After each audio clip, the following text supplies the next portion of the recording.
አርእስተ ዜና ፋይዳ ለኢትዮጵያ 5 ኪሎ ሜትር የጎዳና ላይ ሩጫ በአዲስ አበባ ተካሄደ።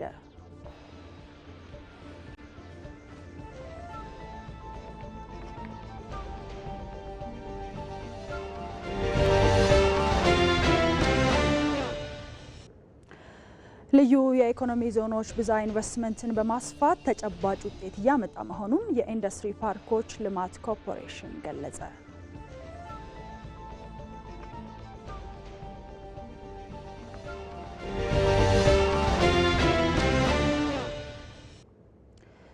የሆሳዕና ከተማ የኮሪደር ልማትን በጥራት ለማጠናቀቅ እየተሰራ መሆኑን የከተማው አስተዳደር አስታውቋል።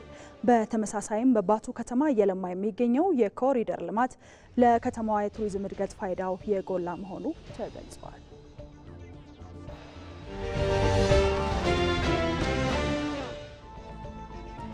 ከውጭ የሩሲያው ፕሬዝዳንት ቭላዲሚር ፑቲን ከዩክሬን ጋር ቀጥተኛ ንግግር ለማድረግ ጥሪ ያቀረቡ።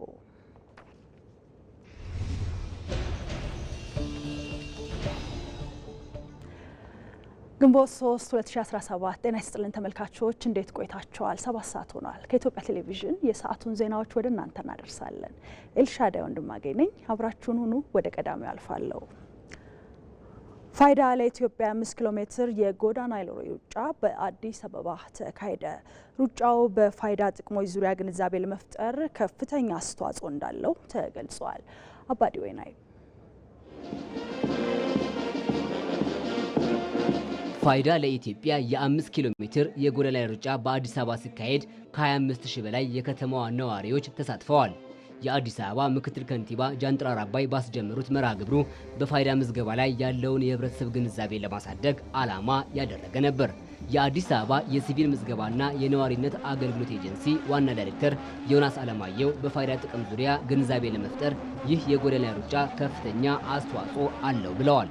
ግንዛቤውን ስንፈጥር አንደኛ ያልተመዘገበው ህብረተሰብ እንዲመዘገብ፣ ጠቀሜታውን እንዲረዳ፣ የሀገሪቱ ቀጣይ የዲጂታል እርምጃ ከእንደነዚህ አይነት ስርዓቶች ውጪ እንደማይሆን አውቆ የራሱንም ጭምር ተጠቃሚነት ለማረጋገጥ የመታወቅ መብቱን ለማጎናጸፍ እንዲቻል ግንዛቤውን እንዲያገኝ ለማድረግ ነው። ያልተመዘገበ ብቻ ሳይሆን የተመዘገበውም ሰው አንዳንድ ቦታ ላይ በቂ ግንዛቤ አይኖረውም እና አስገዳጅ ስለሆነ አንዳንድ አገልግሎት ላይ ብቻ እንዲመዘገብ ሳይሆን ለሱ የሚሰጠውን ጥቅም ለመታወቁ ከየትኛውም አይነት የመንግስት አገልግሎት ለማግኘት ምን ያክል ጠቀሜታ እንዳለው የሚያረጋግጥበት መሆኑን ማሳወቅ ነው። ዲጂታል ኢትዮጵያን ለመገንባት ፋይዳ ከፍተኛ አስተዋጽኦ እንዳለው የተገለጸ ሲሆን አሰራርን ከማዘመንና የተቀላጠፈ አገልግሎት ከመስጠት አንጻር ሚናው የላቀ ነው ተብሏል። የአዲስ አበባችንን ገጽታ ግንባታም ከተለያዩ ይሄ ከትራንዛክሽን ጋር የተገናኙ ኖቶን ዛስዋን ማለት ይሄ በተለያየ መታወቂያ ሰዎች የተጠቀሙ የተለያዩ ማታለሎች ምናምን የሚፈጸሙ ነገሮችን በማስቀረት ነገር ላይ ትልቅ ሚናን የሚጫወትና ስርዓትን በማስፈን ረገድ ላይ ሚናው ከፍተኛ ነው የሚለውን ነገር ነው አስተያየት ለመስጠት እንፈልግ። ከበፊቱ ጋር ሲነጻጸር በጣም ጥሩ የሆነ ግንዛቤና መነቃቃት አለ። ሰው ስለ ዲጂታል ያለው እውቀት እየጨመረ መጥቷል። ፋይዳንም ተጠቃሚ እየሆነ ስለሆነ ግን ደግሞ የዲጂታል እውቀቱ ገና ነው ማለት ነው። ስለዚህ እንደዚህ አይነት ኩነቶችን ስናዘጋጅ ያ የራሱ የሆነ አስተዋጽኦ ያደርጋል ማለት ነው። ፋይዳ ለኢትዮጵያ የጎዳና ላይ ሩጫ መደረጉ በዲጂታል ብሔራዊ መታወቂያ ላይ ግንዛቤ ከመፍጠሩ ባሻገር አትሌቶችን ለማብቃት እንደሚያግዝ ነው አትሌት ቀነኒሳ በቀለ የተናገረው። ዛሬ የተደረገው ውድድር በተለይ ፋይዳ ለኢትዮጵያ በሚል በመዘጋጀቱ ለአትሌቶቹ ከፍተኛ ጥቅም አለው። በዚህም ደግሞ ብዙ አትሌቶች ተስፋቸውን የሚያዩበት ይሆናል ብዬ ገምታለሁ። ይህንን ውድድር ያው በማዘጋጀታቸው እኔ እንደ አንድ አትሌት ሊያመሰግናቸው እወዳለሁ። ቆንጆ ውድድር ነው። ብዙ ሰው ነው የተሳተፈበት እና እንደዚህ አይነት ውድድሮች በየጊዜው በተለያየ ቦታ ላይ ቢደረግ ትልቅ ጥቅም አለው።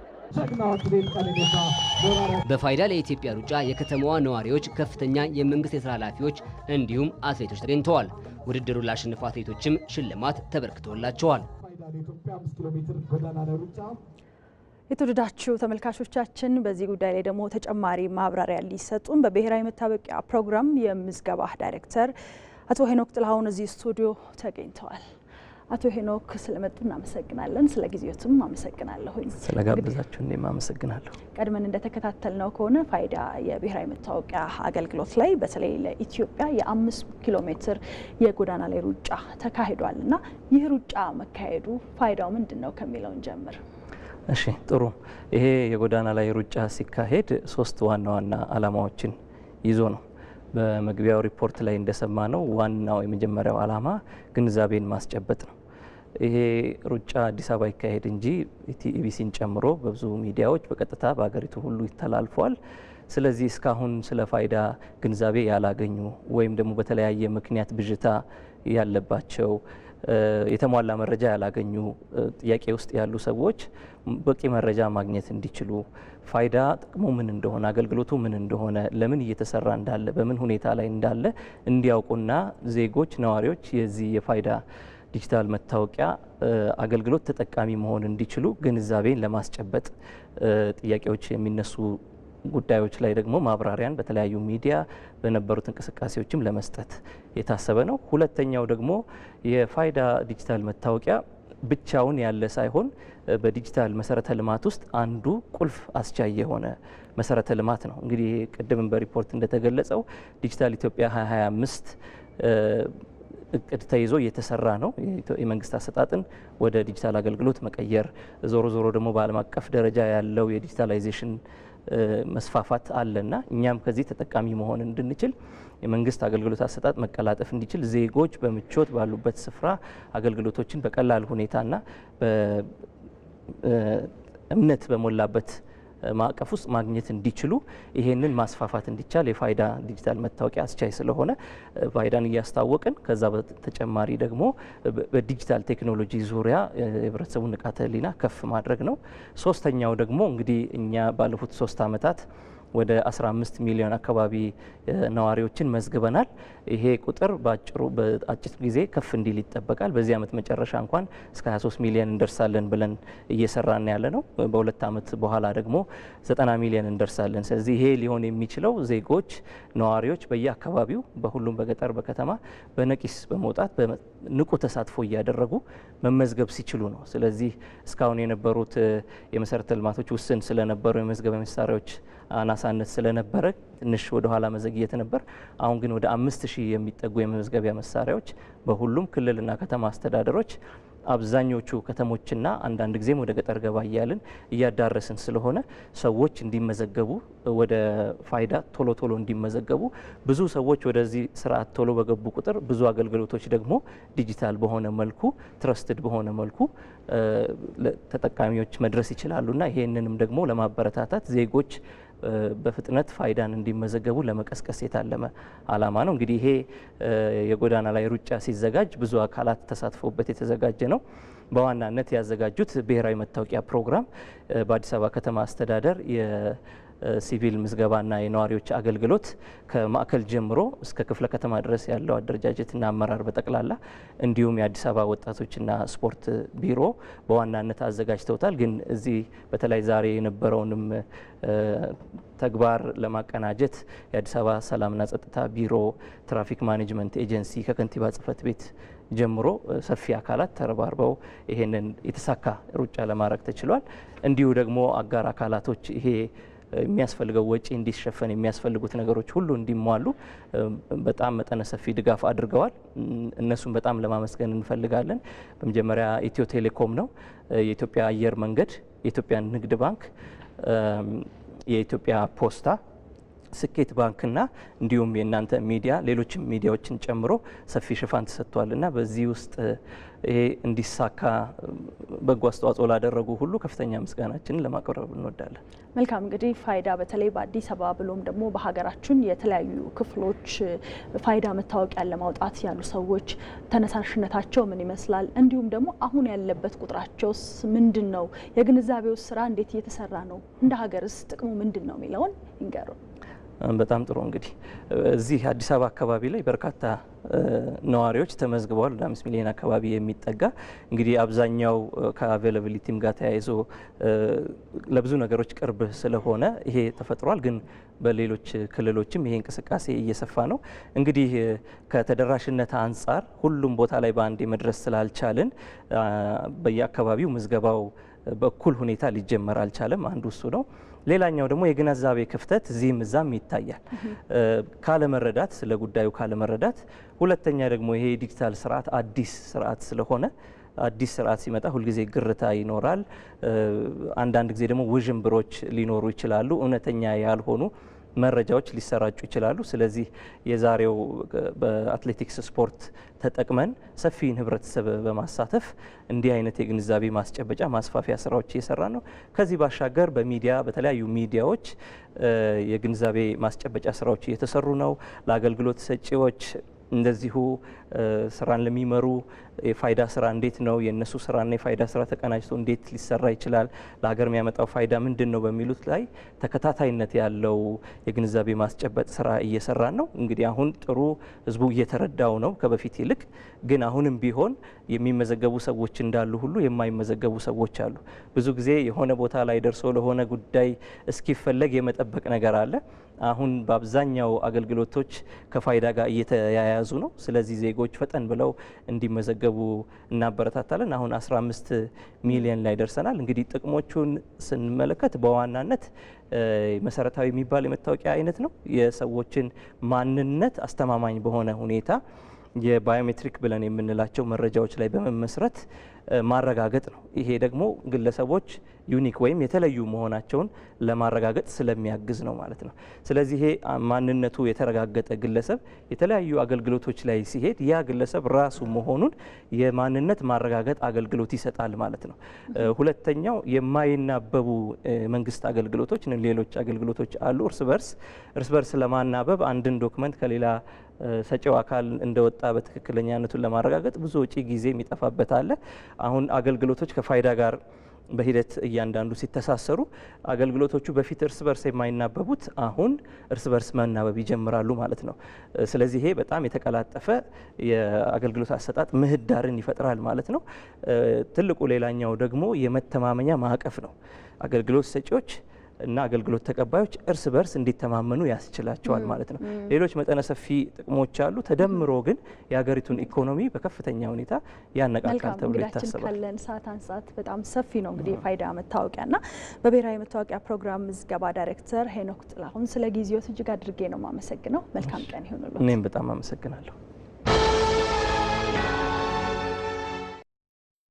የጨረታ ማስታወቂያ የኢትዮጵያ ንግድ ባንክ በአዲሱ ዋና መስሪያ ቤት ግቢ ውስጥ የሚገኝ ደረጃቸውን የጠበቁ ከ48 እስከ 135 ሰው የሚይዙ እንዲሁም 12 ሰው በቅንጦት ሊያስተናግዱ የሚችሉ ዘመናዊ ቪአይፒ ሲኒማዎች፣ የውጭ ሀገራት ስፔሻሊቲ እንዲሁም የፈጣን ምግብ ሬስቶራንቶች ከተደራጀ ዘመናዊ የኪችን ዕቃዎች ጋር የሕፃናት መዝናኛና የጌም መጫወቻ፣ ለዲጂታል ዕቃዎች፣ ጌጣጌጥ፣ የመዋቢያ ዕቃዎች፣ ለአልባሳትና ጫማዎች እንዲሁም ለሌሎች ተመሳሳይ አገልግሎቶች የሚውሉ ሰፋፊ መሸጫ ሱቆች በግልጽ በጨረታ አወዳድሮ ለማከራየት ይፈልጋል። የንግድ ሱቆቹ ዓለም አቀፍ ደረጃውን በጠበቀ ዲዛይን የተሰሩ ናቸው። በቂና ምቹ የመኪና ማቆሚያ፣ ያልተቆራረጠ የኤሌክትሪክና የውሃ አቅርቦት፣ ከአስተማማኝ በሲሲቲቪ ካሜራ የተደገፈ የደህንነት ጥበቃ አለው።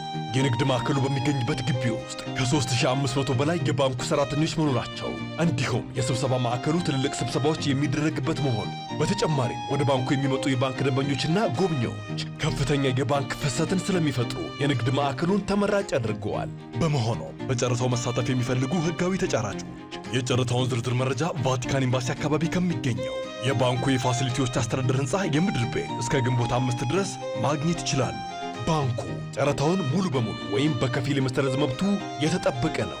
የኢትዮጵያ ንግድ ባንክ ሁሌም የሚተማመኑበት ባንክ። ተመልካቾች ከመልእክቶች ተመልሰናል፣ እንቀጥላለን። ልዩ የኢኮኖሚ ዞኖች ብዝሃ ኢንቨስትመንትን በማስፋትና ለአርሶ አደሩ ዘላቂ የገበያ ትስስርን በመፍጠር ተጨባጭ ውጤት እያመጡ መሆኑን የኢንዱስትሪ ፓርኮች ልማት ኮርፖሬሽን ገለጸ። ኮርፖሬሽኑ ሀገራዊ ለውጡን ተከትሎ ፕሮጀክቶችን በተያዘላቸው የጊዜ ገደብ ጥራትን የመፈጸም አቅም መጨመሩን ገልጸዋል። ሳምሶን በላይ ተጨማሪውን ይዘዋል። በኢኮኖሚ ዘርፍ በተደረገው ሪፎርም በአሰራር ደንብና መመሪያዎች ላይ መሰረታዊ ለውጥ መደረጉን የኢንዱስትሪ ፓርኮች ልማት ኮርፖሬሽን አስታውቋል። ሪፎርሙ የኢንቨስትመንት ዘርፍ ማነቆችን በመፍታት ለዓለም አቀፍ አልሚዎች አስቻይ የኢንቨስትመንት አማራጭ እንዲፈጠር ማድረጉም ነው የተገለጸው።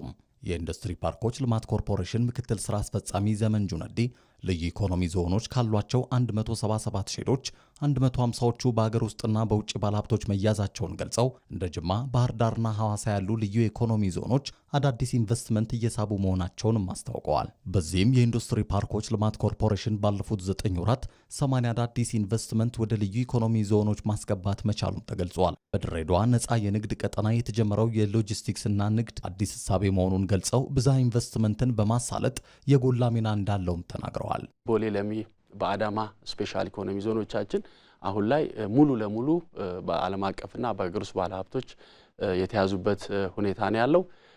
ሼዶች እንዲሁም ከፍተኛ የሆነ የለማ መሬት ፍላጎት ጭምር የታየበት ነው።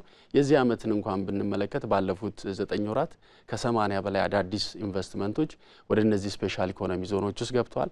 17 የተለያየ መጠንና አይነት ያላቸውን ሼዶች ጭምር ወስደው ማሽን እየተከሉ እንዲሁም ወደ ስራ እየገቡ ያለበት ሁኔታ ነው ያለው።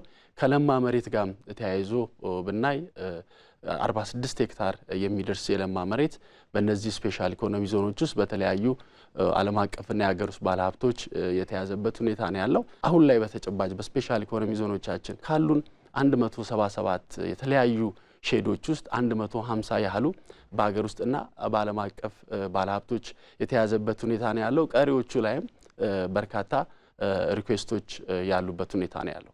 የኢንዱስትሪ ፓርኮች ወደ ልዩ ኢኮኖሚ ዞን ማደጋቸው ብዝሃ ኢንቨስትመንትን ከመፍጠር ባለፈ ሰፊ የሥራ ዕድልና ትስስር እየፈጠሩ መሆናቸውን ገልጸው በሁሉም ልዩ ኢኮኖሚ ዞኖች ከ85,000 በላይ አርሶ አደሮች ዘላቂ የገበያ ትስስር ተፈጥሯል ብለዋል። በጅማ ልዩ ኢኮኖሚ ዞን አቮካዶ ምርትን በማቀነባበርና እሴት በመጨመር የተሰማራ ኩባንያም ብዝሃ ኢንቨስትመንትን ከማሳደግ ባለፈ ለአካባቢው ማህበረሰብ የሥራ ዕድልና ትስስር ፈጥሯል ብለዋል። ጅማ ላይ አቮካዶን ፕሮሰስ በማድረግ ለአውሮፓና ለአሜሪካ ገበያ ቅባትና ዘይት የሚያመርት የህንድ ካምፓኒ አለ። ይህ ካምፓኒ ጅማና በአካባቢዋ ከሚገኙ አርሶ አደሮች ጋር ዘላቂ የገበያ ትስስር ፈጥሯል። ይህ ደግሞ የአርሶ አደሩን ተጠቃሚነት በከፍተኛ ሁኔታ ጨምሯል። ምክንያቱም ምንም አይነት ቫሊዩ አድ ሳያደርግ ምንም አይነት ኮንትሪቢዩሽን ሳይኖረው መሀል ላይ ገብቶ ከፍተኛውን ትርፍ ሲያጋብስ የነበረውን ደላላ በማስቀረት አምራችና ተቀባይ ዳይሬክትሊ እየተገናኙ ያሉበት ሁኔታ ነው ያለው።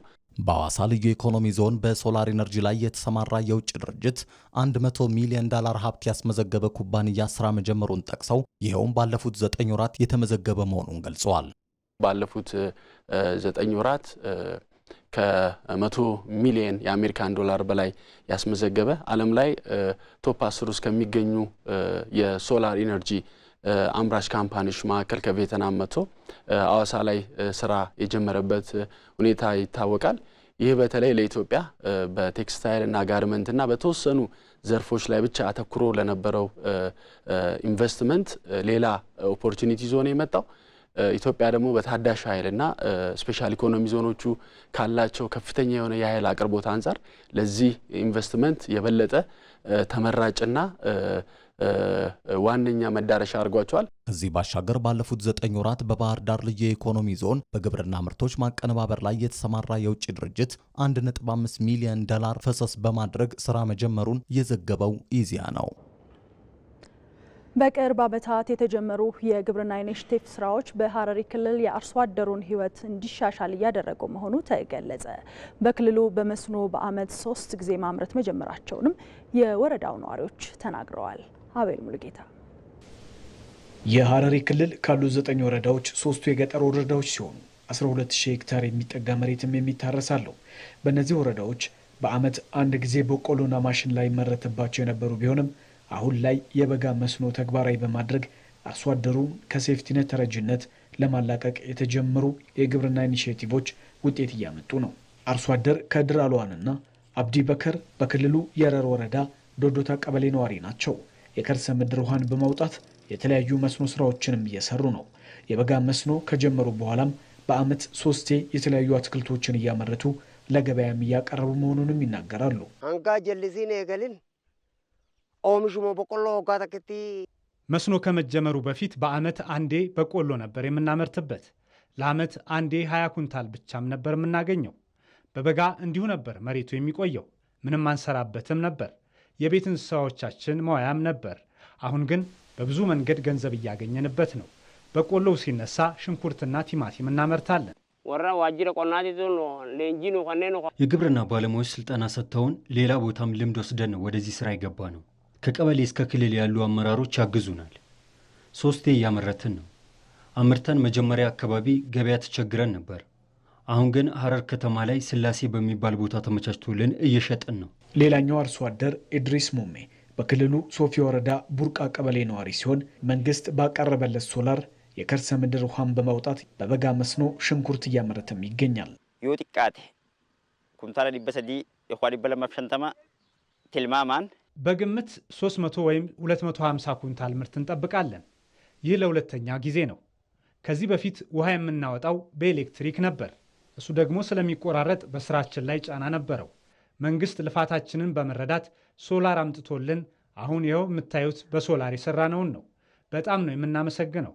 በበጋ መስኖ ስራ 4600 በላይ ሄክታር በማልማት ገበያ የማረጋጋት የኑሮ ውድነትንም ለመቅረፍ የተሰራ መሆኑን የሀረሪ ክልል ግብርና ቢሮ ምክትል ኃላፊ ነስረዲን አህመድም ተናግረዋል። በዚህ ላይ 12000 በላይ የሚሆኑ አርሶ አደሮች በዚህ ስራ ላይ የተሰማሩ ሲሆን በአሁኑ ሰዓት ደግሞ ምርቱ እየደረሰና ለገበያ የማቅረብ ሁኔታው ተጀምሯል። ለምሳሌ ባለፉት 2 ወር በፊት የነበረው 1 ኪሎ ግራም ሽንኩርት ወደ 120 የነበረው በአሁኑ ሰዓት 30 ብር ገብቷል። ሌሎችም በዛ ልክ የቲማቲም 80 የነበረው በአሁኑ ሰዓት 40 እየተሸጠ ያለው በዛ ልክ ነው። ሁሉንም ባላንስ ሆኖ ከሌሎች ክልል ጋር አሁን ያለችን መሬት 2-3 እያመረትንበት ከተማን የማረጋጋት ስራ በዛ ልክ ደግሞ የእንቁላልም በዛ ልክ የሌማት ትሩፋትም በወረዳው ያለውን አርሶ አደር ከተረጂነት ለማላቀቅ በትኩረት እየተሰራ ይገኛልም ብለዋል። ለረጅም ጊዜ በዚህ በጠባቂነት ስሜት ማለት ነው አርሶ አደሩ የሚጠበቅ የነበረው የዝናብ ውሃና የሴፍቲኔት ላይ ነው። ግን ያንን ለመለወጥ ከተረጂነት ወደ ምርታማነት የሚለውን ስራዎችን በስፋት ከገባን በኋላ ያለው የአመለካከት የአስተሳሰብ የተግባር አንድነት ከአመራሩ ጋር በማድረግ በአሁኑ ሰዓት 800 በላይ የሆኑ አርሶ አደሮችን ከዚህ ከሴፍቲኔት የማውጣትና በቀጣይ 2018 ደግሞ ሙሉ ሙሉ ወረዳውን ከተረጂነት ነፃ የማድረግ ስራዎች እየሰራን ያለበት ሁኔታዎች አሉ።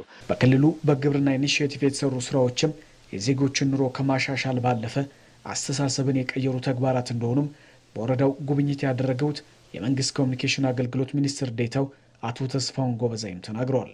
ራስን ወደ መቻል ብሎም ምርታማ ወደ መሆንና ሀብት ወደ መፍጠር የተሸጋገሩበት ደረጃ ላይ ደርሰዋል።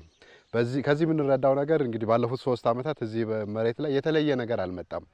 ውሃው እዚህ ከርሰ ምድር ውስጥ ነበረ፣ መሬቱ እዚሁ አለ፣ ህዝቡ አለ፣ ጉልበቱ አለ፣ ሁሉም ነገር እዚሁ ነው የነበረው። ነገር ግን ማቀናጀት ባለመቻሉ እና ወደ ስራ ባለመገባቱ ምክንያት በተረጅነት ቆይተዋል።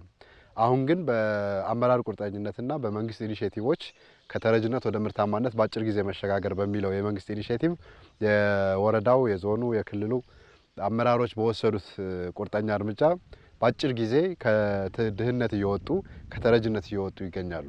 በክልሉ በበልግ ግብርና በ3 ወር የሚደርስ ማሽላ ተሞክሮ ውጤታማ በመሆኑም በቀጣይ በክልሉ ባሉ 1200 አባወራዎች ላይ የማስፋት ስራ ለመስራት ዝግጅት መደረጉም ተገልጿል።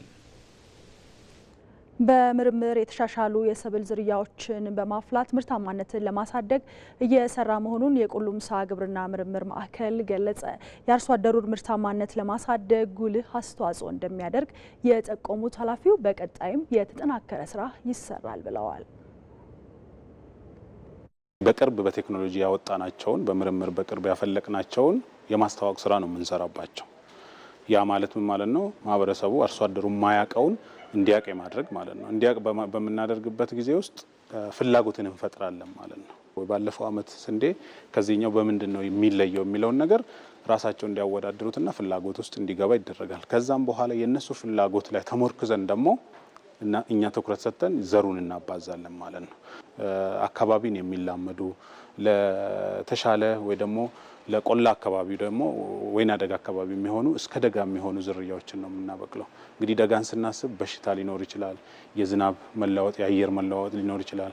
ለበሽታ ደግሞ መልስ መስጠት ስለሚገባ እነሱንም ደግሞ ትኩረት አድርገን እንሰራለን ማለት ነው። ያንን ሁሉ ያማከለ ያንን ሁሉ በውስጡ የያዘ የተሻለ ግን ተወዳዳሪ የሆነ ዝርያ ነው የምንሰጠው ማለት ነው። እንቀጥላለን ተመልካቾቻችን። አቶ ሰለሞን ወልዴ ይባላሉ። በአንድ ወቅት ጠንካራ አርሶ አደር ነበሩ። ከ2012 ዓ.ም ጀምሮ ባጋጠማቸው ህመም ምክንያት አካል ጉዳተኛ ሆነው ቤት ውስጥ ውለዋል። በገጠማቸው ችግር የሰው እጅን ማየት ያልመረጡት አቶ ሰለሞን የእንቁላል ዶሮዎችን በመንከባከብ በወር ቋሚ ገቢ እያገኙ ነው። ጌታቸው ጥበቡ ተጨማሪውን ይዘዋል። አቶ ሰለሞን ወልዴ ከምባታ ዞን ቀዲዳ ጋሜላ ወረዳ ጆሬ ቀበሌ ነዋሪ ናቸው። መተዳደሪያቸው ደግሞ የግብርና ስራ ነበር። ከዚህ በፊት ገበሬ ነኝ። ገበሬ ሆኜ ደግሞ አልሸጥም፣ እዚህ አልሸጥም፣ ቀጥታ እጭናለሁ ወደ አዲስ አበባ። ምን ነበር የሚጭኑት? በቆሎ ያመርታሉ? አዎ። ይሄ ደግሞ ለእኔ ያለኝ 2 ሄክታር ብቻ ነው፣ ግን 4 ሄክታር ገዛው። ከሌላ ኮንትራት አደረቆላ ያን መሬት ሲሰራ አንድ ባጆን ለቤት አመጣለሁ። የቀረውን 1-2 ባጆ ቢሆንም ወደ 70 ምጭናለሁ። ከ2012 ዓ.ም ጀምሮ ባደረባቸው ህመም አካል ጉዳተኛና ያልጋ ቁራኛ የሆኑት አቶ ሰለሞን ከግብርና ስራ ጎን ለጎን ዶሮ የማርባት ባህልም ነበራቸው። ከዚህ በፊትም አሳድጋለሁ። ዶሮን በደንብ ይረባለሁ። ዲቃላንም አባሻንም አቀላቅዬ ዛሬ ላይ ከመኖሪያ ግቢያቸው ርቀው መንቀሳቀስ የሚቸገሩት አዛውንቱ አቶ ሰለሞን ኪሳቸውን የሚደጉሙት ከሚተኙባት አልጋ ጥግ ከማይጠፉት የእንቁላል ዶሮዎቻቸው ነው። መጀመሪያ እነሱ እንቁል ሳይጀምሩ በራሴ ወጪ ነው ቀለባቸው። አሁን የራሳቸውን ቀለብ ችሎ ለእኔም ለባለቤቴም እየረዱ ነው። አሁን በተኛውበት ለእኔም ከገበያ የሚገዛውን ከቤት ሲሰጡኝ ደስ ይለኛል። በጣም ደስታዬ ነው። የዶሮ እርባታን ጥቅም ከሳቸው ተምረናል የሚሉት ጎረቤቶቻቸውና የቅርብ ሰዎቻቸው ደግሞ በሌማት ትሩፋት አማካኝነት በመንግስት ከሚደረገው ድጋፍ ቅድሚያ እንዲያገኙ አድርጓቸው የተሻሻሉ የእንቁላል ዶሮዎችን ያገኙት አቶ ሰለሞን ለብዙዎች የጽናት ተምሳሌት ሆነዋል። ከወረዳ የመጡትን ሰዎች እኔ ጤነኛ ነኝ፣ ለእኔም ስራ ያስተማረኝ አቅጣጫውን የመረኝ አካል ጉዳተኛ አለ ለሱ ብሰጥለት እንደውም የኔም ወስዳችሁ ለሱ ብሰጡት እኔ ቆሜ የሚሄድ ሰው ስለሆነ ተንቀሳቅሼ ሌላዎችን እሰራለሁ። እሱ ግን በተኘበት ከኔ በላይ ስለምሰራ ወደ እሱ እንትን ብታደርጉ እሱ እኮ አስተማሪያችን ነው፣ ለእሱ መድረስ አለበት እያሉ አመጡ። በደንብ ጠብቁ፣ ያገለግላል እያልኩ ምክር እሰጣቸዋለሁ። ወጣቶች በስራ ታታሪና ከልባቸው ጎበዝ መሆን እንዳለባቸው የሚመክሩት አቶ ሰለሞን ሁሉም ቦታ መከበር የሚቻለው በስራ ነው ይላሉ። ማንም ሰው ታታሪ ሆኖ በመስራቱ ያስፈልጋል። ታታሪ ሆኖ እንደ ቀልድ አይደለም፣ በቁም ነገር ስራ ሰውን ያከብራል። አካል ጉዳተኝነትን ከእድሜ መግፋት ጋር ተቋቁመው 16 የእንቁላል ዶሮዎቻቸውን የሚንከባከቡት አቶ ሰለሞን በወር ከ3000 ብር በላይ ገቢ መፍጠር የቻሉ ጀግና አባትም ናቸው።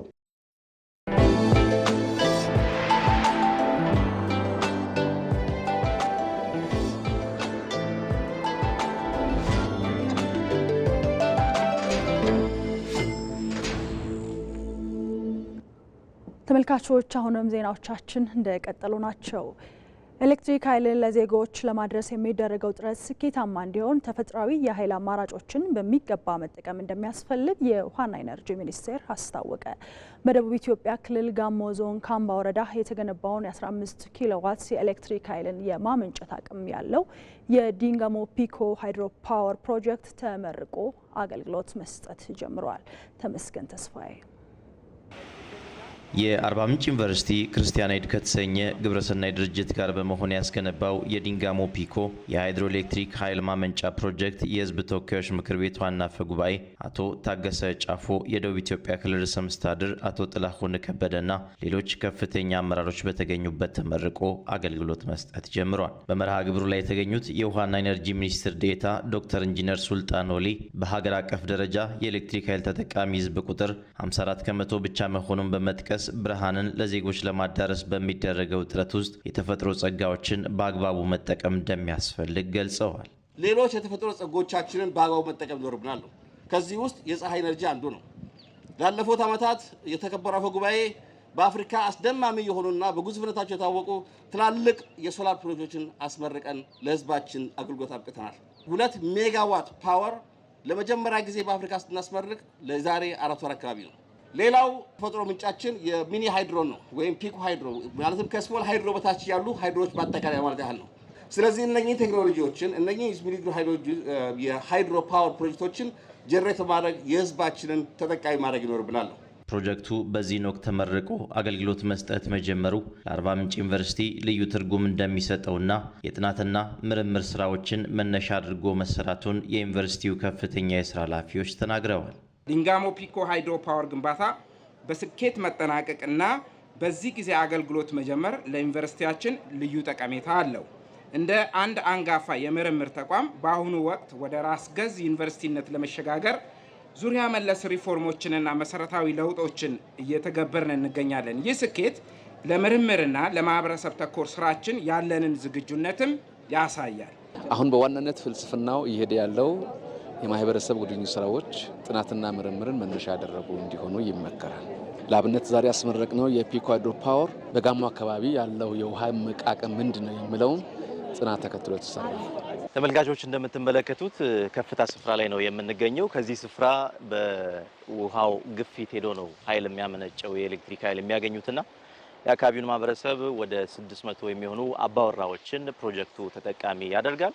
ብርሃን በማግኘታቸው እንግዲህ ብዙ መጠቀማቸውንና ለአዳዲስ ስራዎች በር መክፈቱን የአካባቢው ነዋሪዎች ይናገራሉ። መብራቱን እነሱ ከጀመሩ በኋላ መለስተኛ ክሊኒክ ሰርቻለሁ። ከዚህ በፊት መብራትና በመንገድ ምክንያት ማይሞት የሚገቡ ሰዎች ይሞቱ ምን የሆኑ ነበር። አሁን በመብራቱ በመጣው አሁን ማንበብ ጀምሯል፣ ትምህርት ጀምሯል። ይኸው አሁን እንጨት ማሽን ላስገባ አዘጋጅቼዋለሁ። ሃይጎዲ ማዲን አኪሜ ሶቢንካ ፎኦን አሁን ፈጣሪ ይመስገን ሐኪም ቤት ከሄድን ሳንቸገር እንታከማለን። ከቤታችን ጀምሮ ብርሃን በማግኘታችን እናመሰግናለን። ዛሬ ላይ ብርሃን አግኝተናል። አዲስ እንደተወለደ ህፃን ነው የሆን ነው። ደስታችን ይህን ያክል ነው ብዬ ለመግለጽ በጣም ከባድ ነው። ኢትዮጵያ ከትላልቅ ወንዞቿ 45000 ሜጋዋት ድረስ የኤሌክትሪክ ኃይል ማመንጨት እንደምትችል በዚህ ወቅት የተመላከተ ሲሆን ከፍተኛ ትምህርት ተቋማት በዘርፉ ችግር ፈቺ ምርምሮችን ወደ መሬት የማውረዱን ስራ አጠናክረው ሊያስቀጥሉ ይገባልም ተብሏል። የሆሳና ከተማ የኮሪደር ልማትን በጥራት ለማጠናቀቅ እየተሰራ መሆኑን የከተማው አስተዳደር አስታወቀ። በከተማው 35 ኪሎ ሜትር የሚሸፍን የኮሪደር ልማት ስራ እየተከናወነ ነው። አሸናፊ እንዳለ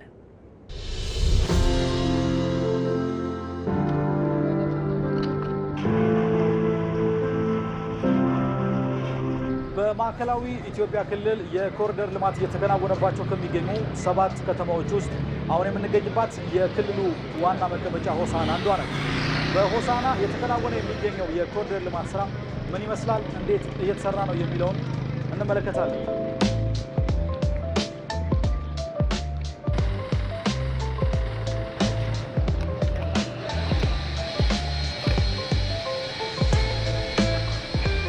ሆሳና ከተማ ከንቲባ ዳዊት ገዱ በጣም ነው የማመሰግነው ለጊዜው። እስኪ በተለይ በሆሳና ከተማ በኮሪደር ልማት ምን ያክል ቦታዎችን ለመሸፈን የታቀደው አጠቃላይ አሁን ላይ ያለው ስራ ምን ይመስላል የሚለው መረጃ ነው። እንግዲህ ሆሳና ከተማ ውስጥ በአሁኑ ሰዓት 35 ኪሎ ሜትር ኮሪደር ልማት እየሰራ ነው። እንቅስቃሴ እንዳያችሁ ቀደም ሲል የካንቲባ አሻራ ተብሎ የተጀመረው 2.6 ኪሎ ሜትር ጨምሮ ቀሪው 35 ኪሎ ሜትር እየሰራ ነው። በአሁኑ ሰዓት የመጀመሪያ ፌዝ ከ35 ኪሎ ሜትር ውስጥ 24.5 ኪሎ ሜትር ነው የሚሰራው።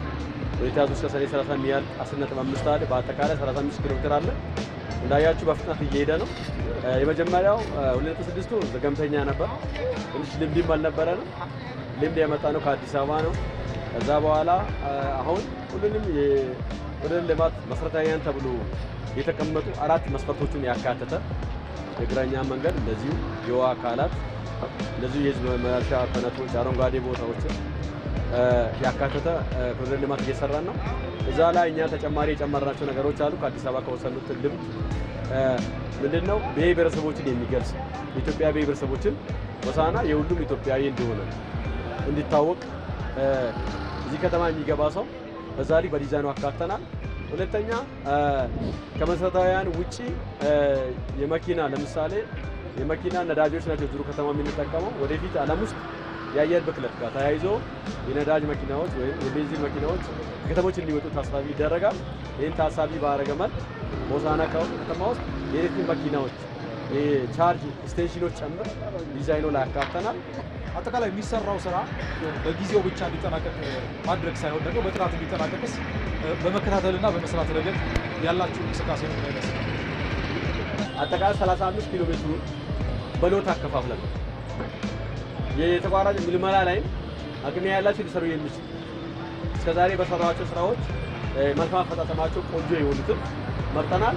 የብቻ ሳይሆን እነሱ ደግሞ በተሰጠ ጊዜ በላይ ቀድሞ እንዲጨርሱ ለምሳሌ ሙሉ የገባንበታል ለሶስት ሙሉ የገባና በሁለት ወር እንዲጨርሱ እሱን ለማድረግ ደግሞ ትንሽ የአየር ተፈጥሯዊ ነገር ካልሆነ በቃ ዝናብ አንዳንድ አልፎ አልፎ የማስቸገር ነገር አለ። ከዚያ ያለፈ ግን የሰው ኃይል ቁጥራቸው እንዲጨምሩ ሰው ቁጥር እንዲጨምሩ አድርገናል። እንዳያችሁ አሁን ከዚህ አደባባይ እስከ ሽላሻ ወደሚባል የክልሉ ብልጽግና ፓርቲ ጽሕፈት ቤት ራሱ ድረስ ያለ ቦታዎች በ22 ቀን ሌላ ጊዜ 2 ወር 1 ወር የሚቆይ በ22 ቀን ያለቀ ነው። እኛ ከጠበቅነው ጊዜ በላይ ቀድሞ ሊያልቅ እንደሚችል ተስፋ እናደርጋለን። በጣም ነው አመሰግናለሁ። በሰኔ ወር ለማጠናቀቅ የታቀደውን የዚህን የሆሳና የኮሪደር ልማት ስራ እንግዲህ በተያዘለት ጊዜ ለማጠናቀቅ በዚህ ስራ ላይ የተሰማሩ ባለሙያዎች እየሰሩ መሆናቸውን ነው የነገሩን። በተለይ በስራ ሂደት ውስጥ የሚያጋጥሟቸው ችግሮች የሚቀረፉላቸው ከሆነ ደግሞ በጊዜው በጥራት ለማጠናቀቅ ዝግጁ ስለመሆናቸው ነው እየተናገሩ የሚገኙ። በተቀመጠበት ጊዜ ላይ ግን እንዳይጠናቀቅ አንደኛ ሳይት ላይ የሚታዩ ችግሮች አሉ። አንደኛ የራይት ዌይ ነው። ያ ማለት ከሰዎቹ ከአጥር ጋር ከቤት ጋር የሚገናኙ ነገሮች ናቸው። ነገር ግን እሱ ኦልሞስት ከ90% በላይ ተሰርቷል ማለት ይቻላል። ከዚያ ያለፈ ግን በየሳይቱ ላይ አሁን ሲታያቸው የማብራት ፖሎች አሉ። እነዚህ ማብራት ፖሎች በተቀመጠለት ጊዜ ላይ እንዳይጠናቀቅ አንድ እንቅፋት አሁን ከሚሆኑ ችግሮች አንዱ ነው። ስለዚህ ይሄ ምናልባት ከዞን አመራርም ከክልል አመራርም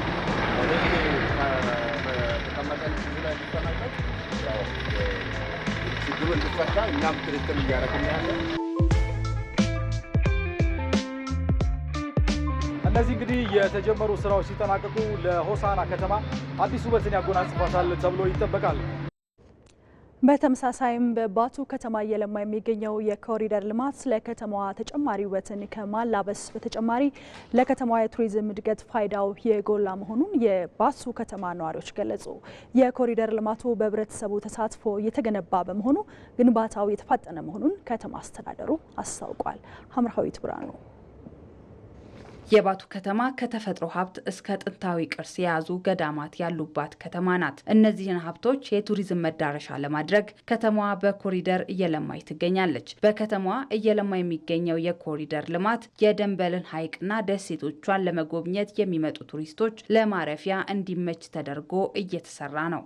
ለከተማ ውበትን የጀመረው ሐይቅ ዳር ለሰርግም ለአንዳንድ ነገሮችም በአሁን ሰዓት ያው የቱሪስቱ መጀመሪያም ይኖራል። አሁን ደግሞ ከኮሪደሩ ጋር ተያይዞ ይበልጡን እየመጡ ነው ያለው። በፊት የነበረው ባቱ ከተማ እንደምታየው እነዚህ ምንጣፎች አልነበሩ። አሁን ሀሳቡ ከመጣ በኋላ የተለያዩ ቴራዞኖች እና እነዚህ ደኖች አንዳንድ የሚታዩ እነዚህ ለመዝናናት የሚያመቹ እጽዋቶች ተተክለዋል። ሐይቁን ካያችሁት በጣም በሚያምር ሁኔታ ተሰርተዋል። ቱሪስቶችም በጣም ይመጣሉ በብዛትና ደሴቶችም ስላሉ እንዳጋጣሚ እዛም ለመጎብኘት ያለውም የኮሪደር ልማቱ እንደምታየው ምቹ ነው። በፊት አስፋልቱ ላይ ነበር ተሻምተን የምንሄደው ከመኪኖች ጋር። አሁን ግን የሳይክል ቦታ መምጣቱ ትልቅ ስኬት ነው። ይሄ ከዚህ አንግል ስትመለከቱ ትልቅ ነገር ነው። የአደጋውን ቀንሶታል። በከተማዋ እየተገነባ የሚገኘው የኮሪደር ልማቱ ሰፋፊ የአረንጓዴ ስፍራዎችን የያዘ ለእግረኛ ብስክሌትና ሌሎችንም መንገዶችን ያካተተ ነው። እየተገነባ የሚገኘው ደግሞ በህብረተሰቡ ተሳትፎ ነው። አብዛኛው የከተማ ነዋሪ ነው እየሰራ ያለው። በጣም ትልቅ ለውጥ ነው። ከተማ መነቃቃት፣ አንዳንድ የንግድ ቤቶች መጀመሪያ የነበሩት ተነጋግቶ እንዲሁም ደግሞ ሰው የዕለት ገቢው ደግሞ የጨመረበት ነው ከውበቱ ጋራ ተያይዞ ማለት ነው። የደንበል ሐይቅ ደግሞ ዳርቻዎች ለመልማታቸው እንደዚህ ደግሞ የእግር መሄጃ የብስክሌት መሄጃና የተለያዩ የምግብ ቤቶች ለመሰራታቸው ደግሞ የባቱ ከተማ አስተዳደር የተለያዩ ግንባታዎችን ገንብቶ ውብና ምቹ ለቱሪስቶች እንዲሆን ያስቻለበት ነው። ይሄ ፕሮጀክት ከተሰራ በኋላ አይቴን የማናውቀው እንግዳ ነው የመጣለ። አይቴን የማናውቀው ቱሪስት አካባቢውን ለማየት እዚህ ለመስናናት አሳም ለመመገብ ከተለያየ ራቅ ካለ ቦታም ሲመጡ መንፈሳዊ ጉዞ አለ፣ ቱሪስቶች አለ፣ የግሩፕ ጉዞ አለ። እነሱ እኛ ጋር አሳ አገልግሎት ያገኛሉ። ለከተማዋ ተጨማሪ ውበትን ለማላበስና የቱሪዝም መዳረሻ ለማድረግ እየተሰራ መሆኑን የገለጹት የባቱ ከተማ ከንቲባ አህመዲን እስማኤል እየተገነባ የሚገኘው ኮሪደር በሁለት መልክ ነው ብለዋል። አንደኛው ኢነር ሲቲ ኮሪደር፣ ሁለተኛ ደግሞ ሌክ ሳይድ ፕሮጀክት ኮሪደር ብለን ያዝ ነው። ሌክ ሳይድ ፕሮጀክቱ ያ ሀይቁ ያልተያዘም ነበር። ቆሻሻ ዝም ብሎ ቆሻሻ የሚገባበት ቆሻሻ የሚደፋበት አካባቢ ነበር። ያለንም በጀት አማጥን ሰብስበን እዛ ላይ ያን የመሰለ ፕሮጀክት መስራት ችለናል። ሁለተኛ ላይ ደግሞ ከተማ መሀል የሚሰራው ኮሪደር 4 ትላልቅ አደባባዮች አሉ። ፓርኪንግ አለ፣ ግሪነሪ አለ፣ አስፋልት ዳር አለ። የአስፋልት ዳር እንደ እቅድ የያዝ ነው 13 ኪሎ ሜትር ነው፣ ግን ከዛ በላይ ነው እየሰራን ያለ ነው። የከተማው ማህበረሰብ ልማቱን በትብብር እየሰራ በመሆኑ ግንባታው እንዲፋጠን ማስቻሉን ከንቲባው ተናግረዋል። ሁሉም የከተማ ነዋሪዎች፣ ሁሉም ነጋዴዎች ግቢውን ቤቱን ማስዋብ አለበት፣ ማሳመር አለበት፣ ሻዶ ላይት ማድረግ አለበት፣ ማሳመር አለበት። እሱ አንድ ፓርት ነው። በባቱ ከተማ በ4 ፌዝ እየተገነባ የሚገኘው የኮሪደር ልማት የመጀመሪያው ፌዝ በ2 ወር ውስጥ የሚጠናቀቅ ሲሆን ልማቱ ከተማዋ ባላት የቱሪዝም ሀብት ላይ ተጨማሪ የገጽታ ውበትን በማላበስ የቱሪዝም ገቢዋን የሚያሳድግላት ነው። ከውጭ የሩሲያው ፕሬዝዳንት ቭላድሚር ፑቲን ከዩክሬን ጋር ቀጥተኛ ንግግር ለማድረግ ጥሪ ያቀረቡ። ፑቲን ጥሪውን ያቀረቡት የአውሮፓ ሀገራት መሪዎች በኪየቭ ተገናኝተው ሩሲያና ዩክሬን ለ30 ቀናት የሚቆይ የተኩስ አቁም ስምምነት ማድረግ ላይ መወያየታቸውን ተከትሎ ነው። የእንግሊዝ፣ የጀርመን፣ የፈረንሳይና የፖላንድ መሪዎች ሩሲያ በተኩስ አቁም ካልተስማማች ተጨማሪ በርካታ ማዕቀቦች እንደሚጣልባት ገልጸዋል። ዘገባው የሮይተርስ ነው። የተወደዳችሁ ተመልካቾቻችን እስካሁን ስትከታተሉት የነበረው ከኢትዮጵያ ቴሌቪዥን የቀን 7 ሰዓት ዜናዎችን ነው። ስለተከታተላችሁን እናመሰግናለን። ኤልሻዳይ ወንድማገኝ ነበርኩ። መልካም ቀን።